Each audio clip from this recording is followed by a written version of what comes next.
मैं तन सच कह रहा यसु खुश है आज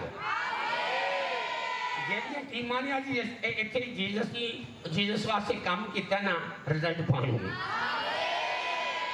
यहूयत का बेटा बनाया कब्जिएल के एक सूरमा का बेटा था जिसने बड़े बड़े काम किए थे। उसने मोआब के इरियल के दोनों बेटों को कत्ल किया और जाकर बर्फ के मौसम में एक घार के बीच एक शेरे भब्बर को मार डाला। और ये कौन है? दाऊद का साथी। दाऊद ने शेर को मारा और उसके साथ रहने वालों पर भी वही मसा है, वही ग्रेस है कि वो भी शेर को मार रहे हैं। आपको समझ आ रही है? हालेलुया। अब जल्दी से मैं पढ़ना चाहता हूं 2 शमूएल 21वां बाब और उसकी 5 से 22 आयत तक, 15 से 22 आयत तक पढ़ेंगे। शुक्रिया। ये बड़ी ध्यान से सुनने वाली बात है। और फलस्ती फिर इसराइलियों से लड़े और दाऊद अपने खादमों के साथ निकला और फलस्तियों से लड़ा। और दाऊद बहुत थक गया। इश्बी बनूब के जो द्यूजादों में से था और जिसका नेजा वजन में पीतल के 300 मस्काल था और वो एक नई तलवार बांधे था, चाहा कि दाऊद को कत्ल करे। पर जरूया के बेटे अबीशा ने उसकी कुम्मत की और उस फलस्ती को ऐसी तरफ लगाई, उसे मार दिया। तब दाऊद के लोगों ने कसम खाकर उससे कहा, तो फिर कभी हमारे साथ जंग पर नहीं जाएगा, ताना हो कि तू इस्राएल का चिराग बुझा देगा। इसके बाद फलस्तियों के साथ फिर जूब में लड़ाई हुई। तब होशाकी सुबकी ने सबको जो द्यूजादों में से था कत्ल किया। कितने हो गए? 2। कितने द्यूजादे हो गए? 2। जाति जुलियत कितने हो गए? और 2। फिर फलस्तियों ने जूब में एक लड़ाई हुई। तब अल-हनान बन गिरी अर्जीम ने जो बैतलहम का था जाति जूलियत को कत्ल किया, जिसकी नेजा की छाट जुलाहे की शकीर की तरह थी। कितने हो गए? 3। फिर जात में लड़ाई हुई और वहां एक बड़ा कादावर शख्स था। उसके दोनों हाथों दोनों पांव में 6 उंगलियां थी, जो सब की सब गिनती में 24 थी। और ये भी द्यू से पैदा हुआ था। जब उसने इसराइल की फसीहत की तो दाऊद के भाई सिमी के बेटे युनतन ने उसे कत्ल किया।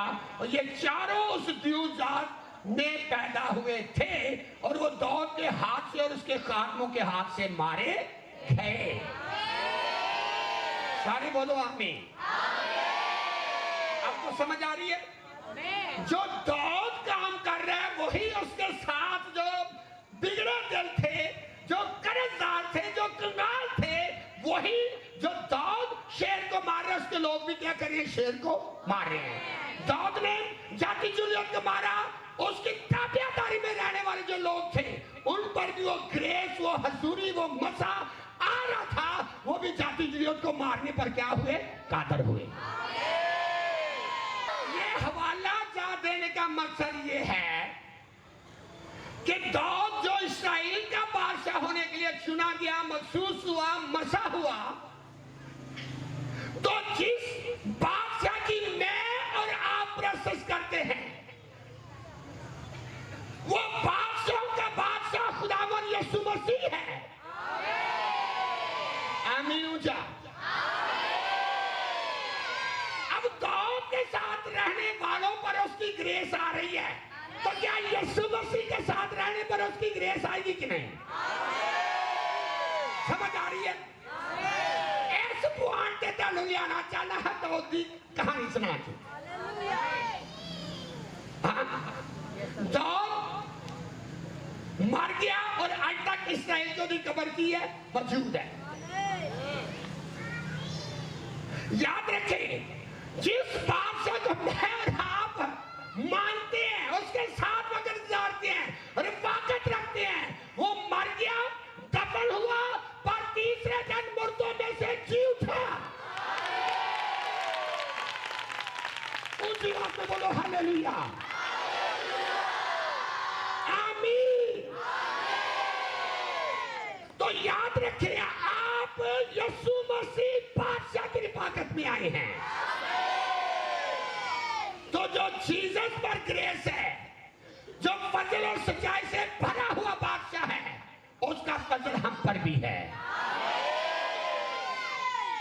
आमीन करो, जाके लेके आइए, उसी बोलो आमीन। अब ध्यान से मैसेज को सुनिए। समझो एक पाठ हो गया तो दूसरा पाठ होने वाला है। याद रखें, कभी एक शख्स भी यहां पर होता ना तो मैंने रूह से पढ़कर ऐसे ही कलाम सुनाना था। आप बहुत ज्यादा हैं। तो आज खुदावन ये बता रहा है कि जो दौद पर मसा था, एनिमी दुश्मन पर वो क्या आया? खारब। तो यीशु मसीह जो बादशाह का बादशाह, उसका मसा जब हम पर आता है, ये बड़े ध्यान से सुनने वाली बात है। यीशु मसीह को रूह कुद्दूस से मसा किया क्या? यीशु मसीह को दाऊद को मसा शुदा तेल से मसा किया गया, पर यीशु मसीह को रूह कुद्दूस के साथ मसा किया गया। और भाइयों खड़े के बोलो आमीन। अब पुराना जंग लथे जरा। हाँ, आपको बड़े ध्यान से बरकतें पाएंगे।